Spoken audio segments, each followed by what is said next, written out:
Of what has been an amazing week's competition here in Torre Grande, Sardinia, the Formula Kite Youth European Championship. Hi, my name's Andy Rice, commentator from the UK, and with me today, as ever, Mirko Babini, president of the IKA and local expert in Sardinia. Mirko, so we've been waiting a little bit to get going, but what do you think of the conditions? Is it going to kick in this afternoon? Hello, Andy. Yes. Last day, let's see. The wind start to kicking in. Looks okay already. We can see the wind as forecasted from the west. So really hope to have a good action. Excellent. Well, we've got the medal series today, and that's quite a special format. We've been running it for a few regattas now over the past couple of years, and it really does produce a really thrilling outcome to the last day, because any one of the top 10 in the boys, any one of the top 10 in the girls can still win the outright championship. Let's just take a look at what happened yesterday, what led up to the scenario we have today in Torre Grande.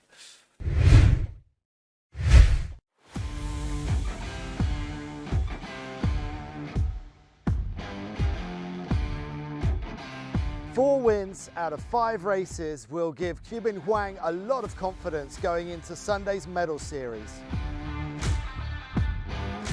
The only heat the Chinese rider didn't win was in Gold Fleet Race 5, when he got caught in a last jibe tangle with local Italian favourite Riccardo Pianozzi. While the clash of kites saw the two front runners fail to finish that particular race, it made little difference in the end. Huang and Pianozzi have comfortably booked their places in the 4-rider final. The same is true of the two standout performers in the girls' fleet. France's Heloise Pegorier has worn the yellow bib since day one, although Poland's Julia Damasovic has got stronger in the past 2 days and carries the momentum of winning 6 of the last 7 races in qualifying.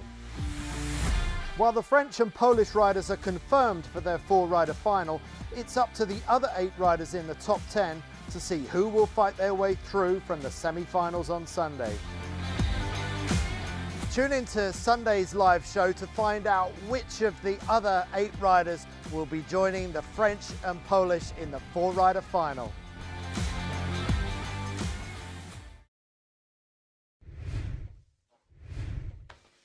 So that's the scenario that's led up to where we are today. We've had some pretty strong performances from the top 2 in each of the boys and the girls. And so you'd have to say that Qubin Huang from China is looking very good in the yellow bib, and he could see out the whole championship in one race. That's the benefit that he carries through. But will the others make it so straightforward for him? They'll certainly be fighting and doing everything they can to stop that happening. Heloise Pegorier, well, she's wearing the yellow bib, but Julia Damasovic, she's come on really strong in the last 2 days. She's won out 6 out of the last 7 races that she's done, Mirko. So do you think that Julia Damasovic can see it out today past Heloise Pegorier? It's going to be a big battle between those two, but we have also to remind that today we have a different wind from the previous day. So it's not going to be Mistral, it's more sea breeze, so maybe more constant, less tactical. It might change something during today's finals. Yeah, now I think there's a difference in strength in different winds between the Polish and French riders in the female division. But let's focus for the moment on our first semi-final. It's boys semi-final A.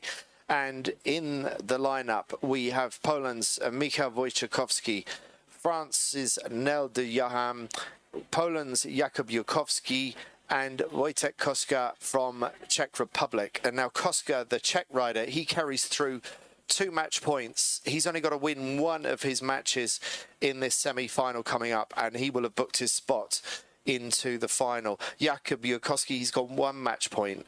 He needs to win 2 races now. And as for Nel de Jaham and Michał Wojciechowski, they've got no match points. They're going to need to win 3 races to get through from this round. I'm really curious to see, first of all, the first heat is always really important to see what they decided, if they gonna start all 4 on port, go to the right side. The wind is switching a little bit more to the right side. Let's see, pretty curious, or they go to starboard. Okay, so yes, it's with only 4 on the start line, the port tack start becomes a much stronger option, as Mirko was just saying. So which side of the course do they think is going to work out? Obviously, also the other benefit of a port tack start is if you get your lay line right, you've only got to do 1 tack. Everyone else that starts on starboard is going to have to do 2 tacks up to the top mark. 25 seconds to go.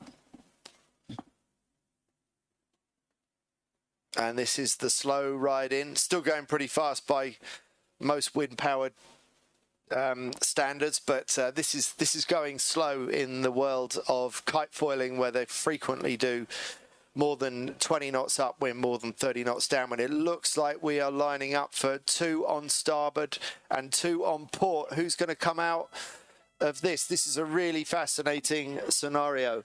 And so we've got Nelda Yaham and Wojciech Koska starting on starboard, and we got Jakub Jurkowski and Mikhail Wojciechowski going out the other way. But now we see it's only Jakub Jurkowski going out to the far side, and Wojciechowski has tacked over to windward of the other 2, and Wojciechowski's looking very good on this side. Well, Jakub Jurkowski is betting everything on going for the far side.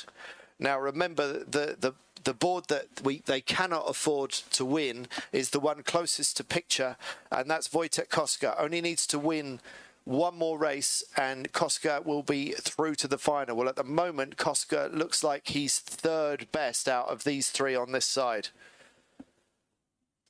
Yes, as we said before, you see 3, they went to the right side of the course. They win 10, a little bit switching more to the right side. So really curious to see if they're gonna round Mark 1. And it seems they were right going to the right side of the course. They are just close to Mark 1 now. Yes, and Jakub Jurkowski looks like he's some way back, having gone out to the far side of the course. So about to lead round at the moment, it's going to be Mikhail Wojciechowski, one of those that needs to win 3 races in this semi-final. So the Polish rider has started out his campaign in the best way possible. And it's Nelda Yaham also needing 3 wins, followed by the rider Wojciech Koska, who just needs to win 1. And it's Koska who is the first to jibe. What are the first leading 2 going to do? They're both going to do simultaneous jibes now. Yes, for sure, Wojciechowski need to attack. Really obvious. You have to close the deal and try to score the bullet. Doesn't help to score 2nd at the end. So it's all about the race wins. Exactly. All about the race wins in this medal series format.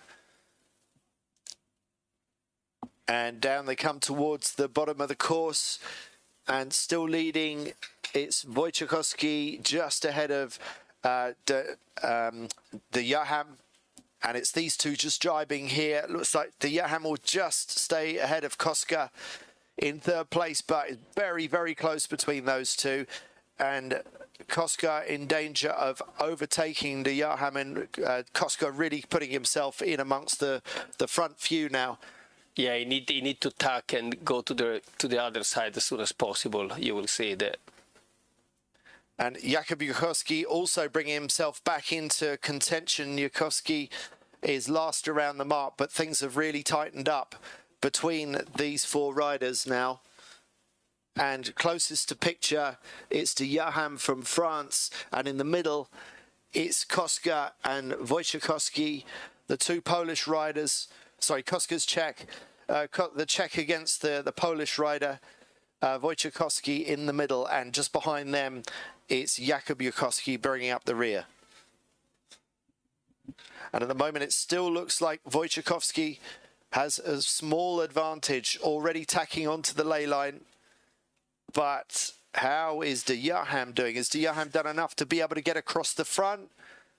No, just behind. So still really tight between the front 3, and even Jurkowski at the back still is in this race right now. Yeah, must be kind of the wind maybe switch a little bit, and the other 2 they had an early tack, and they are benefit about that.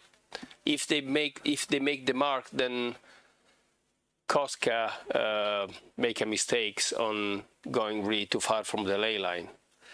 Wojciechowski round in first, followed by Koska, followed by De Jaham, and then Yukovsky still at the back. So all three riders will be hoping that Wojciechowski can stay in front of Koska, because if Koska manages to overtake, bit of a splashdown there on the left-hand side, but recovered again now, and look how close it is between these.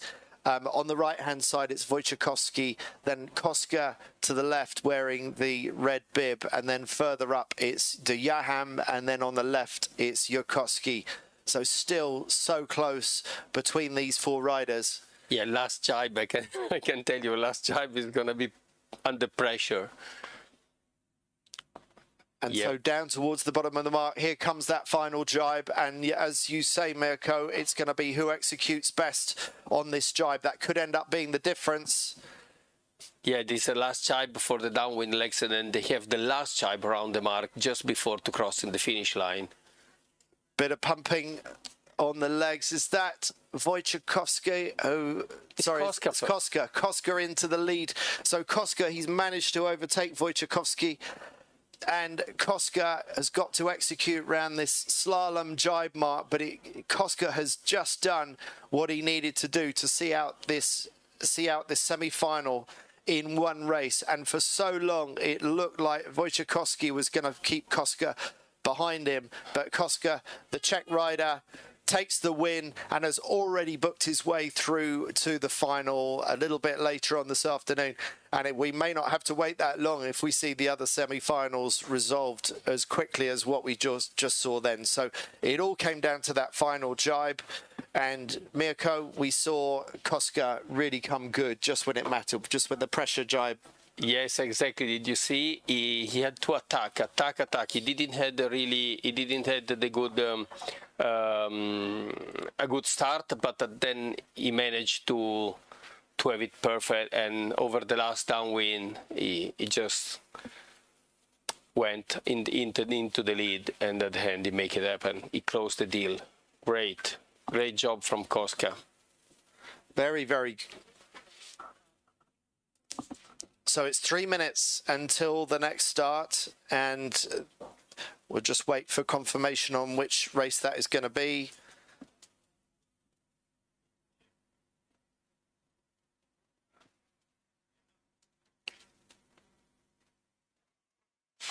Perfect. We're going to have the semi-final B with Gian Andrea Stragiotti, Paula Border, Luca Fonseca, Ulysse De Rieper.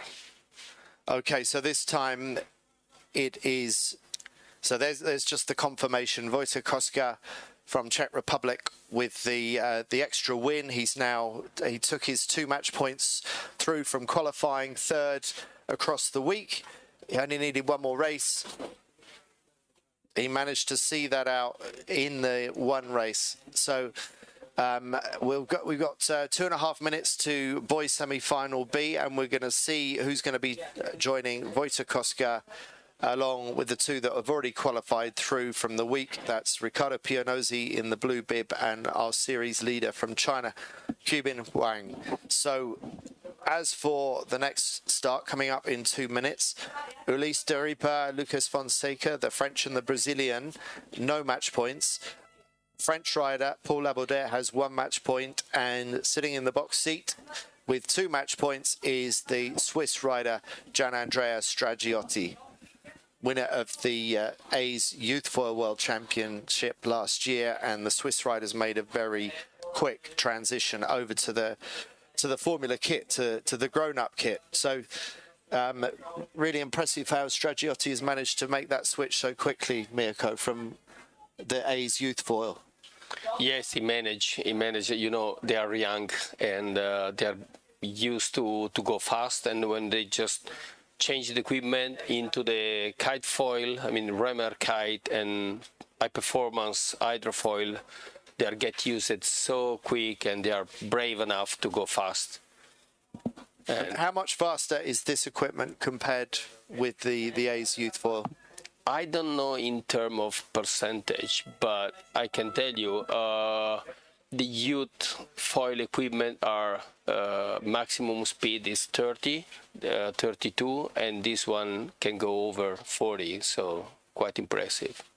45 seconds to go, and this is the time in a race or just before the race when you need to have really good slowboard control. This is the key now, is being able to control your approach into the line. It looks like we've got quite a few that fancy port tack start. Do you think it's going to be 4 port tackers this time round? I see 3. I don't see the 4th so far.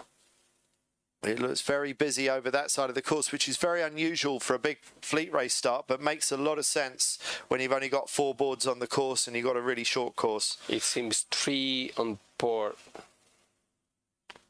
Okay, 5 seconds to go. Just accelerating into the power zone. Here we go. We've got 1 crossing on starboard, 1 immediately tacks on to starboard. So we have 2 on the right and 2 on port. And on the left with the red kite, Gian Andrea Stragiotti has had an awful start. Okay, so we've heard that Brazil has broken the start line. That's a U flag disqualification for Lucas Fonseca.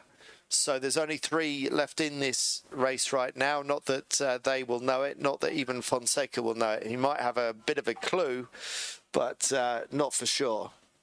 Yeah, Luca Fonseca was without any bullet, so he just need to hope that Well, it looks Stragiotti didn't win. Well, Stragiotti, I would argue, probably had the worst start, but Stragiotti, for starting on port tack, already looks in good shape compared with the 2 that went out to sea.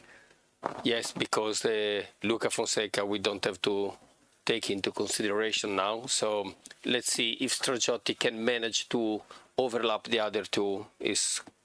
Looks quite okay.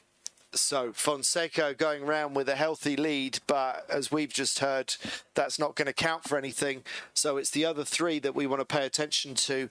And Stragiotti is now leading the other 2 riders. So as things stand right now, Stragiotti would see his way straight through from semi-final B and book his spot straight in the finals. So Fonseca setting an absolute fantastic race, but it's not going to count for anything. Yes, he's jibing straight on port, covering the other 2, and all the way downwind. So Stragiotti with the red kite leading the other 2. Right behind him is France's Paul Labaudet, and further over to the left of your picture, Ulysse de Ripper bringing up the rear. They're all doing late 20s, about 28 knots downwind. So really big speeds considering there's not a lot of wind out there. Meanwhile, Fonseca goes into a jibe. The Brazilian still leading, but still unaware that he was U-flag disqualified for starting too soon. Now Stragiotti is the next to jibe. He gets his red kite back into shape as he approaches the bottom of the course. The Swiss rider rounding in second, but actually leading this race effectively, followed by the other 2, and that is Labaudet and de Ripper, both from France.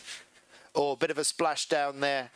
Not a good rounding. Oh, another splashdown for de Ripper. So he's taken himself out of the action.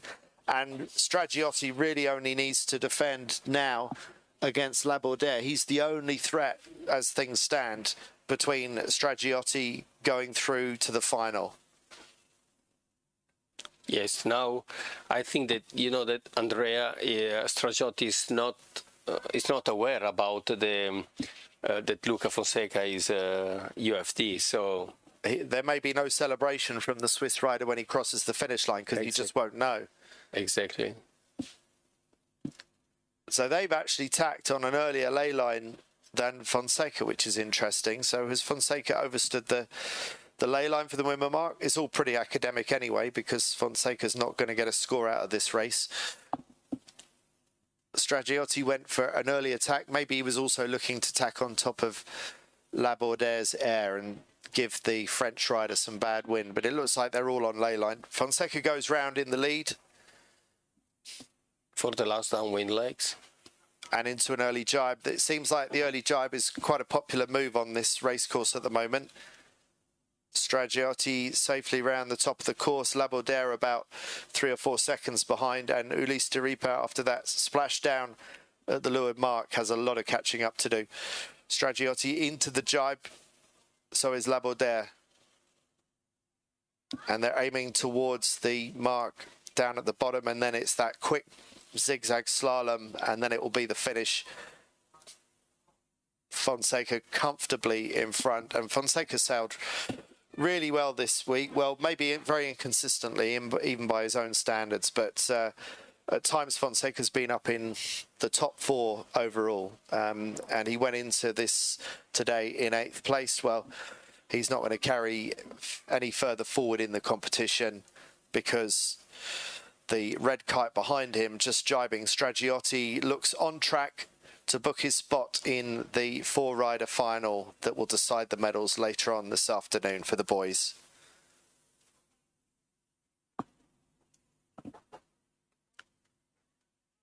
Stragiotti looking comfortable there as he goes into the final jibe. Fonseca not pushing it at all, going across the finish, taking it very easy.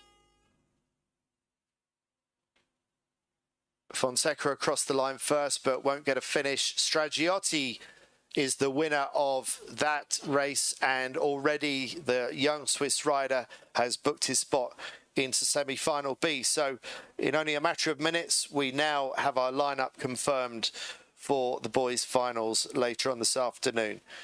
We've got Wojciech Koska from the earlier semi-final. We've got Gian Andrea Stragiotti from semi-final B just completed, who will join Riccardo Pianozzi from Italy and Qubin Huang from China in the final later on. So I wonder if Stragiotti knows. Maybe his coach.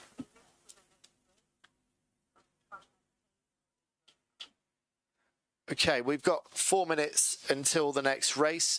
There's a bit of footage, just for a bit of fun. We've been talking about port tack starts a lot today, which are a very solid strategy to use in 4-rider races. But what if you were in a race of 20 or even 30 boards? There's a lot of potential entanglement. There's the confirmation. Stragiotti with the 3 match points carries him through to the final. Paul Labaudet finishes in 2nd in that group, Lucas Fonseca, and then Ulysse de Rieper. So what was it for de Rieper? I can't read what that said. It was UFD, and then there was some other red letters for de Rieper. I couldn't read it. Anyway, yes, let's take a look at something that one of the Greek riders managed to pull off earlier this week when Vasily Levkas pulled off a port tack start in one of the fleet races, because it looks pretty spectacular.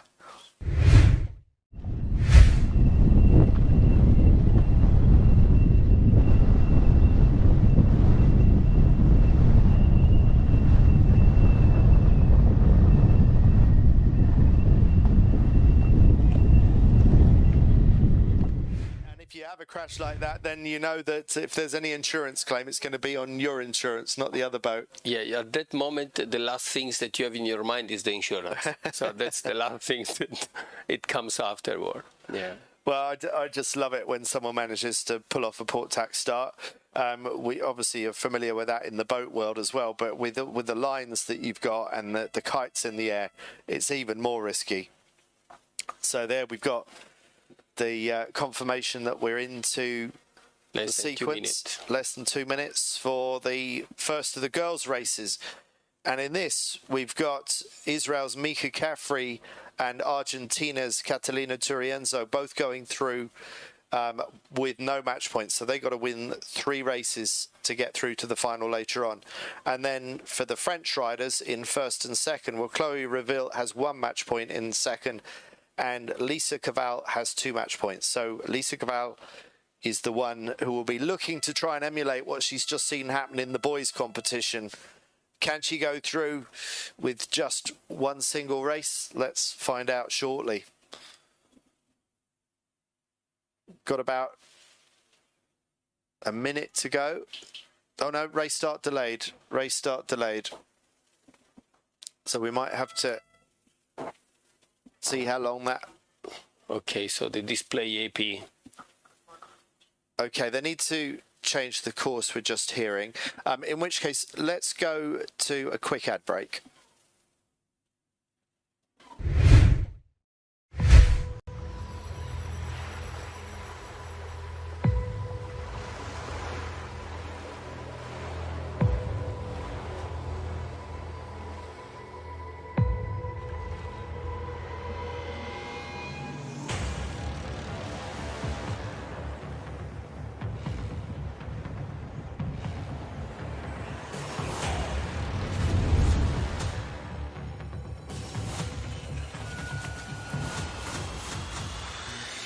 DR5, built to win.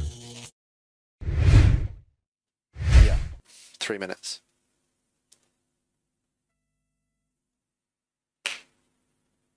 Okay, so we got 3 minutes until the start of the next race. This will be girls semi-final A.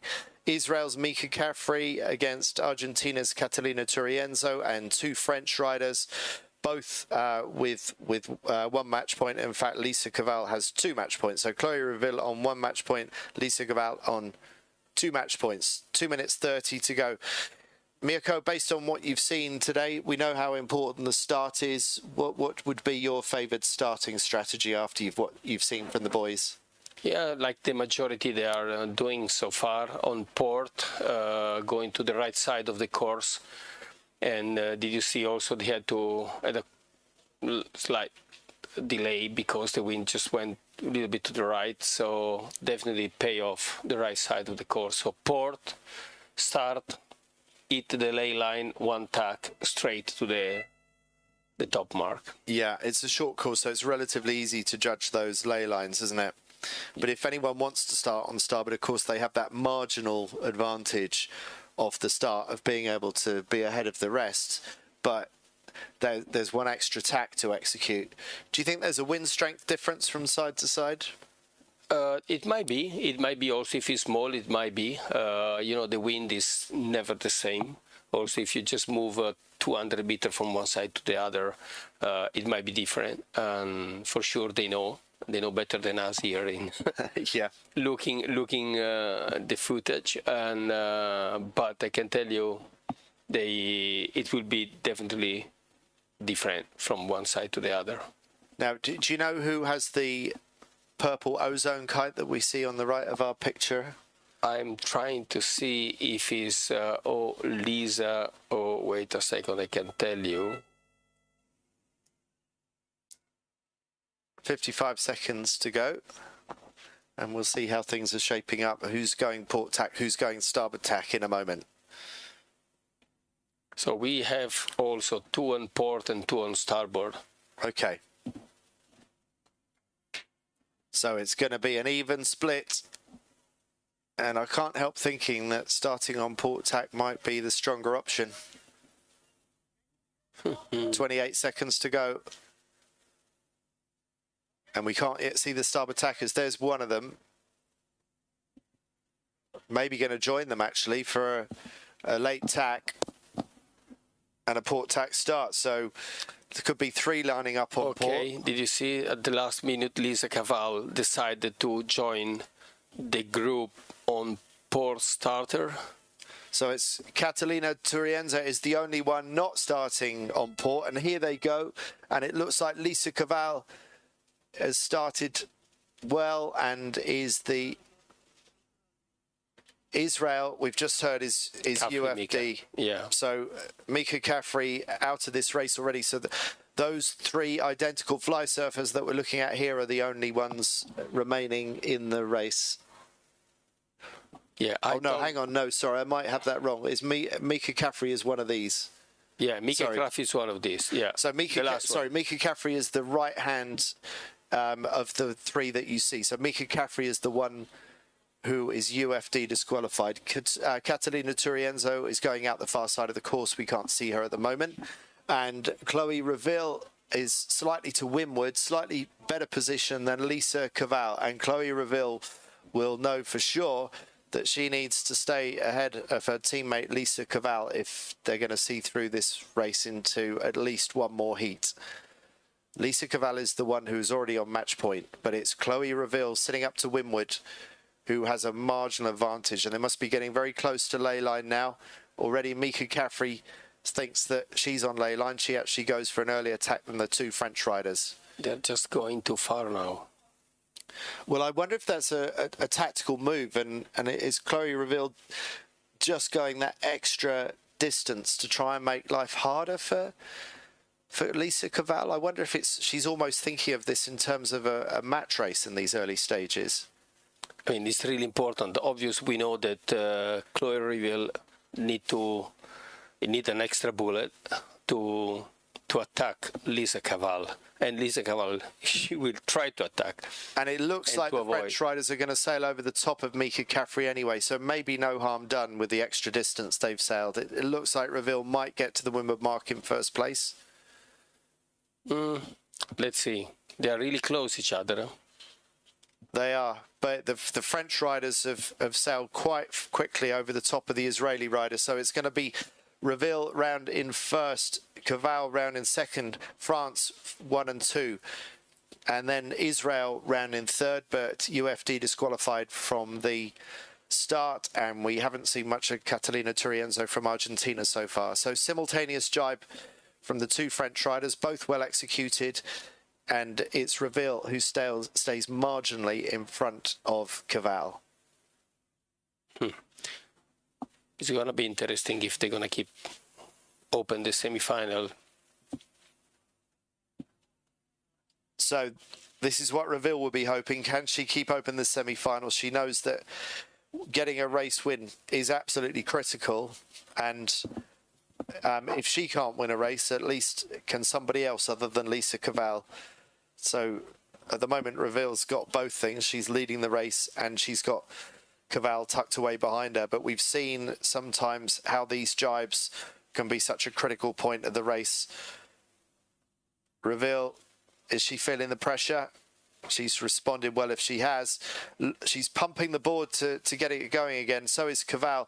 I wonder if they've jibed a little bit too early and they've got to carry their way down there with a little bit of kinetics. And that was, yeah, it seems like the jibe was a bit early, but she's managed to get away with it and is now rounding the bottom mark. And Caval very slow around there. Has she actually jibed again? I'm not sure what's happened to Caval, but that's a very, very bad rounding, and Caval really put herself out of contention now. Yeah, that something went wrong with Lisa Caval. Yeah, I don't know if she was running out of wind and she'd gone a bit too high and felt she had to jibe back and just got all out of bent out of shape. Or she take another the wrong mark as a reference for the jibing. Who knows? For sure it was a mistake. Well, at the moment, it's all Reville's, and it's Reville's to lose at the moment, but it looks like Reville is sailing quite comfortably. And Mika Caffrey on the right of picture is to windward of Lisa Caval. Mika Caffrey still not aware that she was UFD disqualified. And Catalina Turienzo on the far side, the Argentinian, still in fourth place, not completely out of it, but Reville with fairly healthy lead. It looks like Caffrey has actually made a bit of ground back on Reville by going further out to sea. Doesn't really matter because we know, not that they know, that Caval is disqualified, but I wonder if there was a marginal gain for the Israeli rider there. Chloe Reville coming up to the top mark, final time. If she doesn't make any mistake, then we will need to run a semi-final A2. It will put Reville on equal points with Lisa Caval, and then it will put Reville on match point alongside Lisa Caval. So then we could be looking at a really interesting match race between those two in the next one. Okay, last time.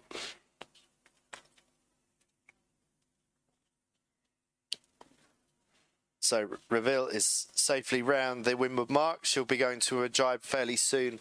And then next round it's Mika Caffrey, Catalina Turienzo and Lisa Caval actually at the back. Yes, really interesting to know why she went just straight. She must have had a loss of control or something. I mean, yeah, very strange. We'll try and find out a little bit later on what the reason for that was. So Lisa Caval, she's going to have to sail another one of these semi-final A races in the girls' competition, because it looks like Chloe Reveal is going to get her first win of the day on the board. That's going to put her on 2 points, level the 2 points that Lisa Caval has already. There in the background is Torre Grande Beach. That's where we've been for the past week, and after all the awful weather that Europe and Italy in particular has had to put up with, we've been very lucky with the return of the sunshine to Sardinia and some really good breeze. Splashdown just on the right. We'll find out who that was. I wonder if it was Caffrey. I think Caffrey might have had a splashdown. Yep. She's going to finish last, but she's disqualified anyway. Meanwhile, how's it going on the final run across to the finish? They're going towards the jibe mark. Chloe Reveal already going around the jibe mark. Once she executes this, if she can see herself safely away across the finish line, she will have put another point on the board, and she will put herself on match point alongside Lisa Caval. So Chloe Reveal takes the first win of semi-final A in the girls, and then next round it's going to be Catalina Turienzo, Lisa Caval, and then will Mika Caffrey even finish the race? Probably not. So they all live to fight for another race.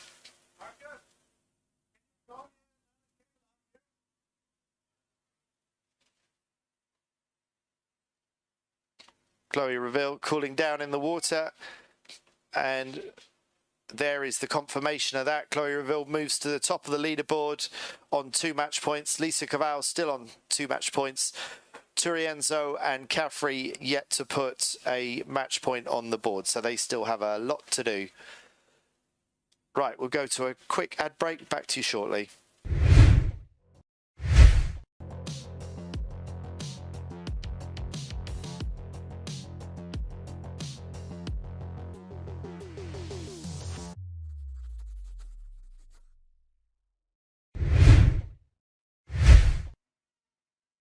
Right, so we've got just a minute before we start